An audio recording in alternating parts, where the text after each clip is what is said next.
സംസ്ഥാന ബജറ്റിൽ പ്രതീക്ഷയുമായി വൈദ്യുതി മന്ത്രി കെ കൃഷ്ണൻകുട്ടി. ചെറുകിട ഇടത്തരം വ്യവസായങ്ങൾ ബജറ്റിൽ മുൻഗണനയുണ്ടാകുമെന്ന് വൈദ്യുതി മന്ത്രി കെ കൃഷ്ണൻകുട്ടി മൈഫിൻ ടിവിയോട് പറഞ്ഞു. സംസ്ഥാനത്ത് വൈദ്യുതി നിരക്ക് വർധനയും പവർ കട്ടും ഉടനുണ്ടാകില്ലെന്നും മന്ത്രി അറിയിച്ചു.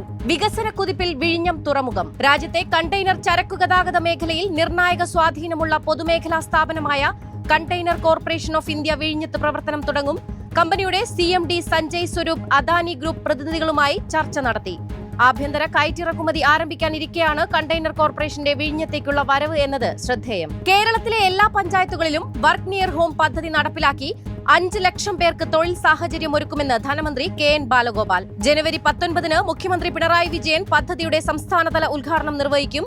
ആഗോള കമ്പനികളെ ഗ്രാമപ്രദേശങ്ങളിലേക്ക് ആകർഷിക്കുന്നതിലൂടെ 5000 കോടി രൂപയുടെ അധിക വരുമാനവും 50,000 പുതിയ തൊഴിലവസരങ്ങളും സൃഷ്ടിക്കാനാണ് സർക്കാർ ലക്ഷ്യമിടുന്നത്. ഇറാനിലെ പ്രക്ഷോഭങ്ങളുടെ പശ്ചാത്തലത്തിൽ അവിടെയുള്ള ഇന്ത്യൻ പൗരന്മാരെ ഒഴിപ്പിക്കാൻ കേന്ദ്ര സർക്കാർ നടപടികൾ ആരംഭിച്ചു. ഒഴിപ്പിക്കാനുള്ളവരുടെ ആദ്യ പട്ടിക തയ്യാറാക്കിയതായും സജ്ജരായിരിക്കാൻ ഇന്ത്യൻ എംബസി നിർദ്ദേശം നൽകിയതായും റിപ്പോർട്ട്. നിലവിലെ സാഹചര്യത്തിൽ ഇറാനിൽ ജോലി ചെയ്യുന്നവരോടും വിദ്യാർത്ഥികളോടും മടങ്ങാനാണ് ഇന്ത്യയുടെ നിർദ്ദേശം. സ്വർണ്ണവിലയിൽ നേരിയ ഇടിവ്. ഗ്രാമിന് 20 രൂപയും പവന് 160 രൂപയും കുറഞ്ഞ് 1 ഗ്രാം സ്വർണത്തിന് 13,145 രൂപയും പവന് 1,05,160 രൂപയുമായി.